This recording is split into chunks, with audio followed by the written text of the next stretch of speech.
Welcome to another edition of Around the Town with Hez Brown. And now your host, Hezekiah Brown. Hello, and welcome to another edition of Around the Town with Hez Brown. Remember, we want your feedback. Send your comments and ideas by email to WRVS-FM@gmail.com. Now, let's get to the conversation I had with my special guest, 2017 Elizabeth City Mayor candidate Sam Davis III.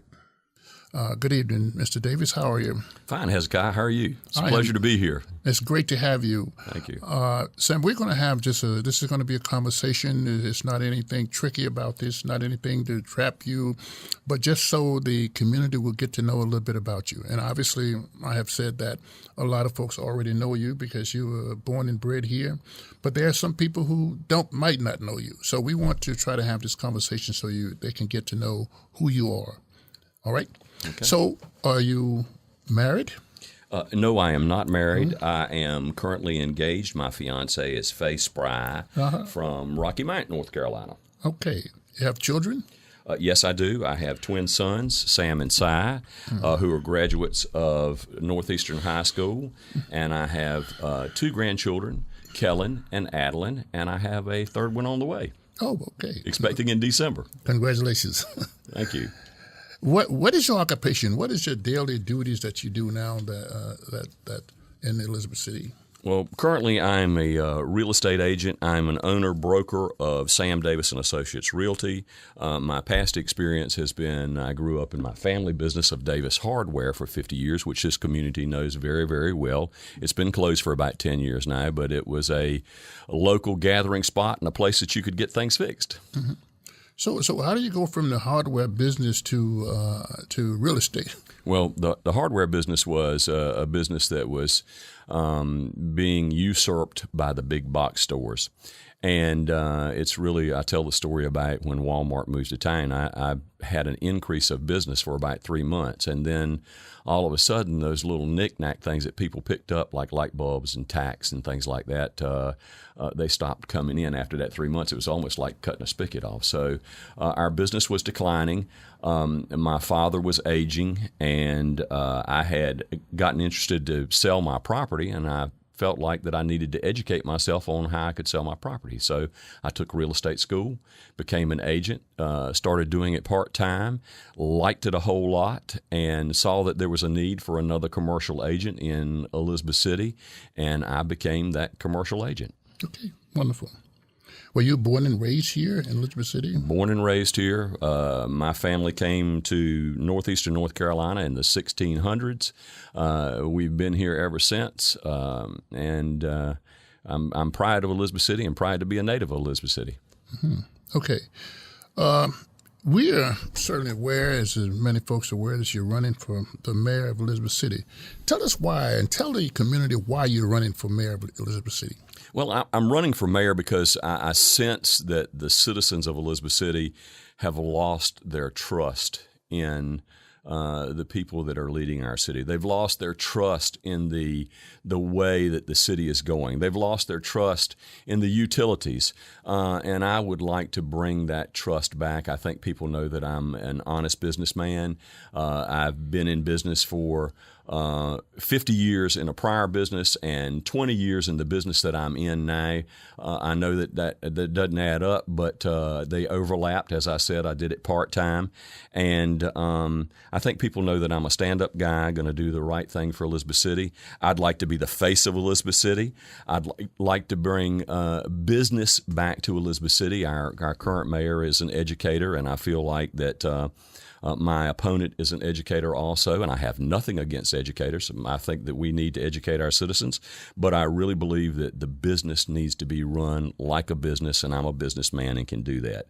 And my 40 years of service in Elizabeth City, having been a past JC and a past Rotarian, I think I have been on the scene, out in front of the public for the last 40 years. I think everybody knows who I am that's from here.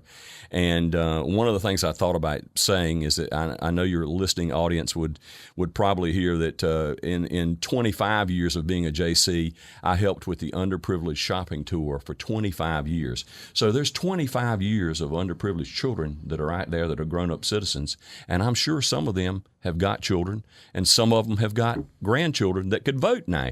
And I hope that you folks remember that I was out there helping the public years ago and for 25 years, and will come out and vote for me. Yeah, but and you in your remarks just then, you mentioned trust. And I just like to know, because I know there's a lot of mistrust among politicians, among people in general. So how do you gain the trust of people? How do you do that? I think the only way that you can gain trust is by people knowing who you are and your sincerity. And there are three of those kinds of people that I have grown up with and have known me all my life. Most of the rest of them have known me for 20 plus years, and I have been an honest, straightforward, straight shooter. And I think that I already have the trust of the folks that are there. Now, when this council changes over, there's a brand new group of folks that's probably going to be coming in. Some of those I know very, very well. And I think that I have the ability to transition that maybe my opponent does not. Okay. Again, I think that since I've been here in Elizabeth City, which is a relatively short period of time, I'm a newcomer. And I know that you have ran for different positions. What are those positions? Tell us a little bit about what you ran for and why you ran in various positions, even on the federal level. Well, my political career really started in the hardware store. People came in and they would say, "Oh, I'm so mad about XYZ. I'm so mad about this.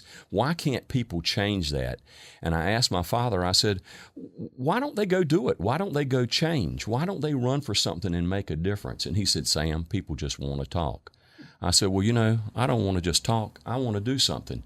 So then I became politically active in JCs and worked my way up from sergeant at arms to secretary to treasurer to vice president to second vice president to first vice president to president of the JCs to regional director of JCs, meeting all types of people all across the state of North Carolina. And I believe that's one of the things that would make me a good candidate here. But learning that, I decided that I would run for county commissioner. And my first time I ran for county commissioner and won an at-large position, which means that I was voted on by all of the people of Pasquotank County, and won pretty resoundingly, and I'm very happy about that. One of my friends became a congressman straight from the county commissioner's seat, and I saw that, and she was not running, so I decided that maybe there was an opening there for me, and when the congressional seat came open, the House of Representatives seat at that particular time, and I wanted to kind of move up the chain, so I decided I'd run for Congress. That's a huge office, and it was a huge mistake when I wasn't prepared to do that. But anyway, it was a learning experience, and I did that twice. Ran for mayor once. I've run for State House of Representatives.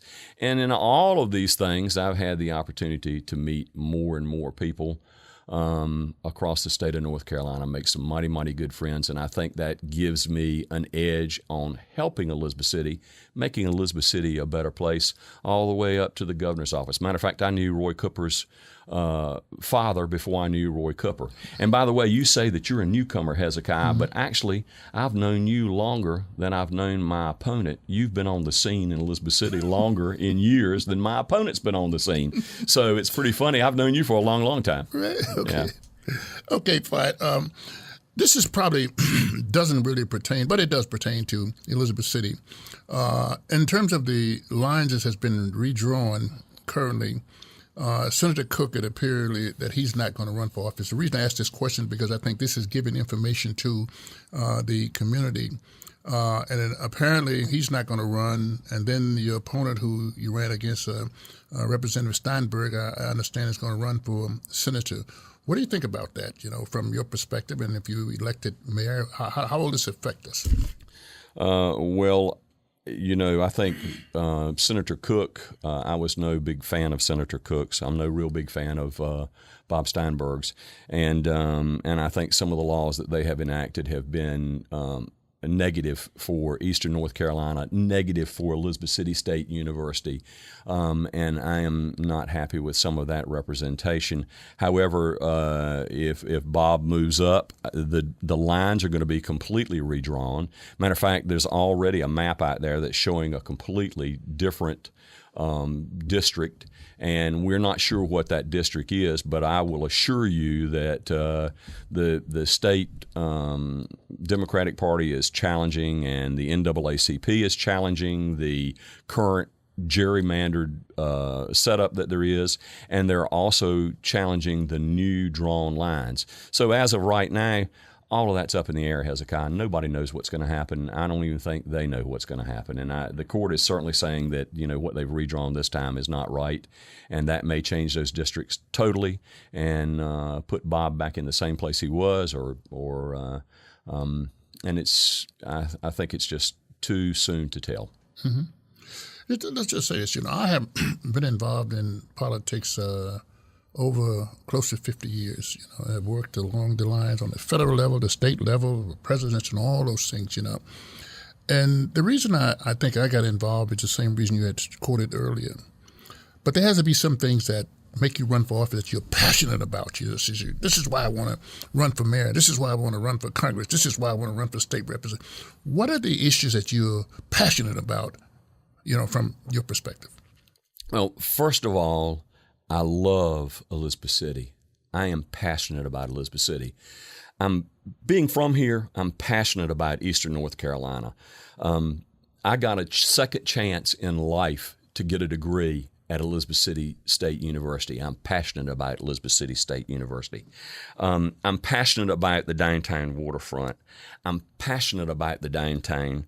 I'm passionate about bringing businesses, and I'm currently bringing businesses already as an agent doing what I do. So where other people have talked about it, I'm doing it. And, I just feel like that if the listeners are looking for somebody that's going to walk the walk and talk the talk, I'm that guy.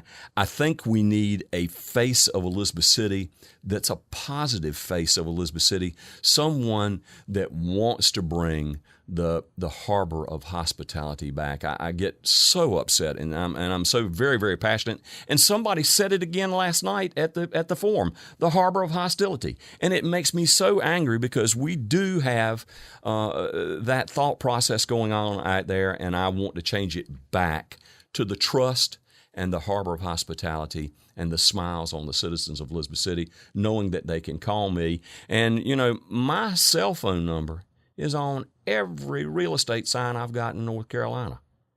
Every one. I don't just practice in Elizabeth City. I've practiced all the way down to Sunset Beach and all across the 6 counties here more frequently. And I just feel like that having my cell phone number out there and knowing that I'm accessible and knowing that I'm going to answer my calls and knowing that I'm going to return my messages within 24 hours, not 48 hours, 24 hours, I think people will realize that they've got somebody that they can trust and talk to. Yeah, okay. And part of what I'm saying is that, being an outsider is a lot of things that you observe differently from those who live here. There's a lot of allegations that the city council members don't get along. The city council members, they fight all the time. And if someone is in a hotel here and they just watch a city council meeting and there was business people, they probably would be reluctant to move here. So what are your thoughts about that? Is there anything you can do to help change that image that's there?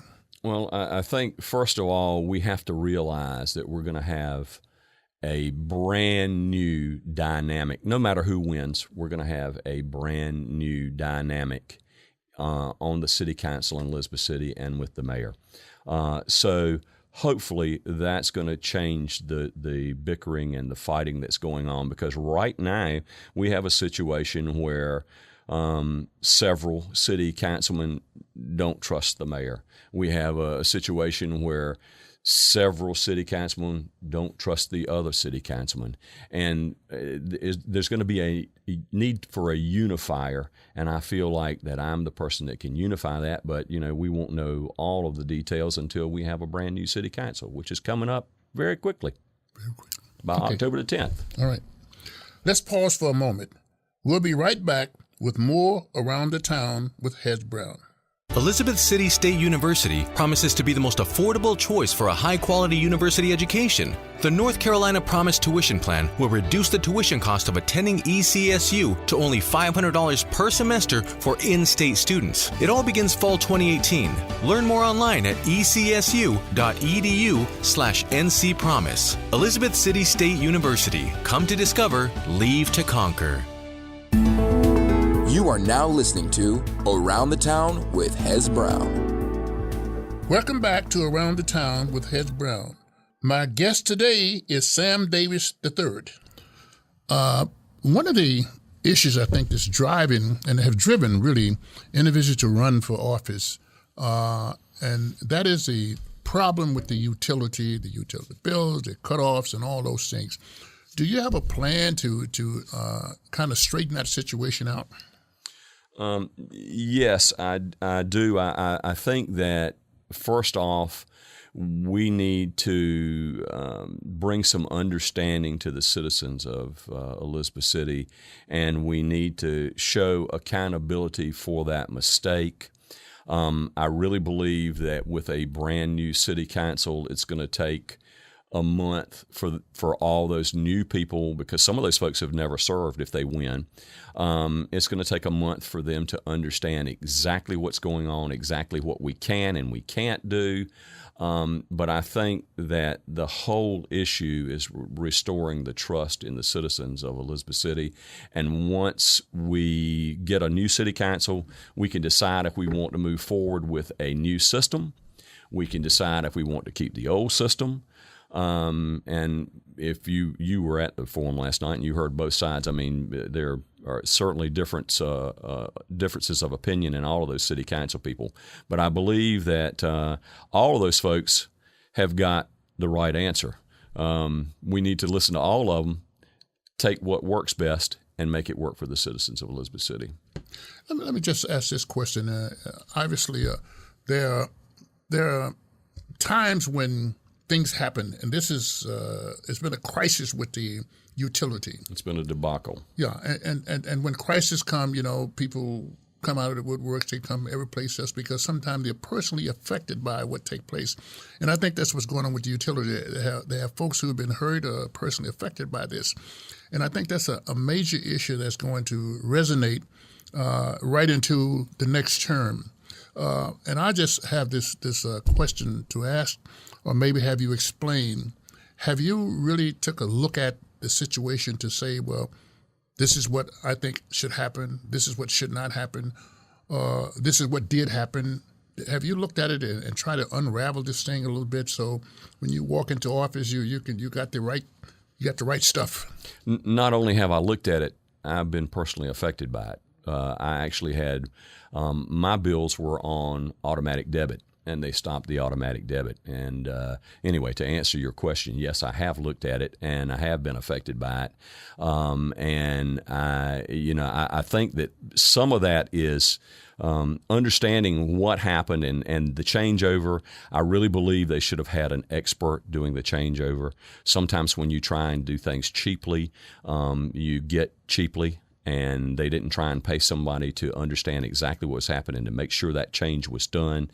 And if we implement something new, we need to have an expert make that change, and we need to know ahead of time and be assured ahead of time by the company that sells it that it's going to work with the system that we have. Obviously, there was not much thought put into that, whether it's going to work or not going to work. And from what I understand, there was reluctance in the staff to make that change. Now, with that being said, let me say, the staff that's facing the customers, I feel so sorry for them. And I am so proud of them for being able to contend with discontent, because those people are mad as soon as they walk in the door. And at the forum the other night, there was one young lady that even broke down in tears and said that, I'm not sure whether I want to pay my electric bill or feed my family. So it's not only just the system, but our bills are so high and things are so high, and the weatherization comes into that too. Those are all things that need to be taken into account to serve the citizens of Elizabeth City and make their bills better, help them with their payments. Be customer friendly. Be like I was at Davis Hardware. Smile. Thank you for buying from me. Thank you so much for helping me. And how can I help you? How can I help you start your business? What can I do to give you information that will make it easier for you, rather than some of the system that we have now? They're saying, well, how can I tell you that you can't start here? This is not zoned for that. Rezone it. Change it. Make it so that a business can come here. Right. Okay, on the question of business, I just want to address this. Do you have any thoughts or any plans as to how to bring in new business, good paying jobs? Obviously, we have a lot of fast food that many folks are employed at and gainfully employed. Do you have any thoughts about how to, under the economic development plan, to bring in new business, or where to reach out to, how to bring in better paying jobs? Well, Hezekiah, that's what I've been saying. I'm walking the walk and talking the talk. I'm already doing that. That's my job already, and I'm bringing in businesses. And they're businesses that are going to create jobs. One is I sold the Southern Hotel. Other folks take credit for bringing that here and doing whatever. I'm the one that did that. I'm the one that brought that business here. And it's not just the Southern Hotel. I sold the Hurdle Hardware building. I sold the police department building and the fire department building to the city. I sold the old First Citizens building, which is now a funeral home. I sold the old card and printing building. I sold a building beside MMT printers. All of these things are going to be changed, and one of the MMT building has already been changed into a retail shop, which employs a couple of folks. All that is bringing in business and bringing in jobs, and those are the kind of things that I'm already doing. I'll also have a contract on the old mattress warehouse, which is the gateway right there at the foot of the bridge. I certainly hope that sells and that those people do what they think that they're going to do in Elizabeth City. And I'm constantly trying to bring things in. One of the things that people don't know is probably when I first got my license and became a commercial realtor, at that particular time I still had those connections in the rest of the state, one of which was in Rocky Mount, was a hotel developer, and he came to Elizabeth City and wanted to open a downtown hotel, convention center, retail shops below, try to get to the waterfront and buy some dilapidated buildings up, and we were stymied by management at that time. And if that had happened, we would have already had a $14 million business here in town that was probably employing 100 people. That's 100 new jobs that we missed because someone didn't want to take the time to talk to somebody. Right. Okay. And in your early conversation, you mentioned about the waterfront. Do you have any thoughts about what can happen there? The downtown, certainly it's need to be upgraded since based on how it look. Do you have any thoughts about what can happen at the waterfront area? Absolutely, I do. I also had a client that was interested in buying the old shipyard, and we negotiated on that, and that didn't work out either. But to answer your question, it makes me think, though, I've talked about this several times, and it's great to be able to say this on the radio. Our elected officials have hired outside individuals to come into Elizabeth City at least 5 times, probably 10 times. The best one that I've seen is the Allison Platt study, which I use to show what Elizabeth City downtown could be. But anyway, we've hired at least 5 different outside vendors to come in and tell us what we need to do with Elizabeth City. Every single one of them has said, you need to develop the waterfront. You need to do something with your waterfront. And we have made an attempt, but nobody has really done what those plans have said. Nobody's tried to do what those plans are. So I think, why do you hire somebody to do a study if you don't follow through in what you ask them to do? So I would like to see our downtown developed. I would like to. That's our biggest asset. It's beautiful. I'm proud of it. I love the concerts on the lawn and the farm market downtown on Saturday mornings. It brings a small town feel to Elizabeth City, and visitors really love seeing that. And I think it's very important to us. It's vital to Elizabeth City. Okay. Next to the last question is this.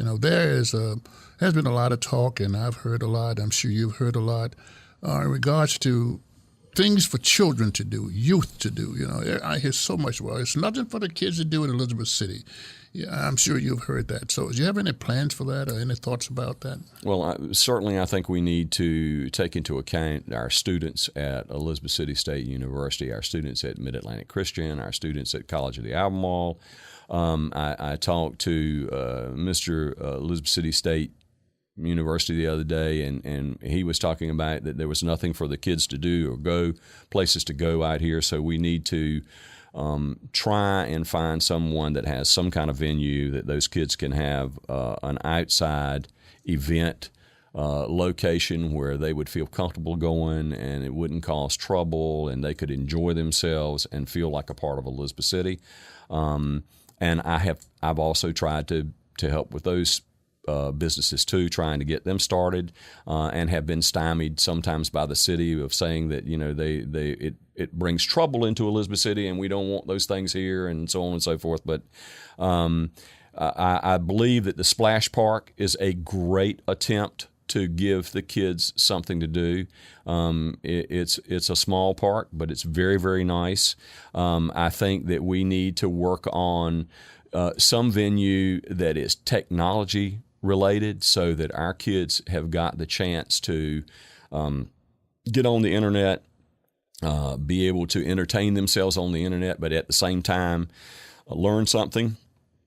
I think that we need to invest in having our politicians go to the school system and telling them their life story and maybe telling them what you can grow up to be and what you can do. And I think all of those are things that would help our children grow up and be safe, and education is the major thing. Yeah. Okay. You just leave me. I said was my last question, but it's not. The thing that I heard last night, which I've been hearing since I've been here, and that is a college town.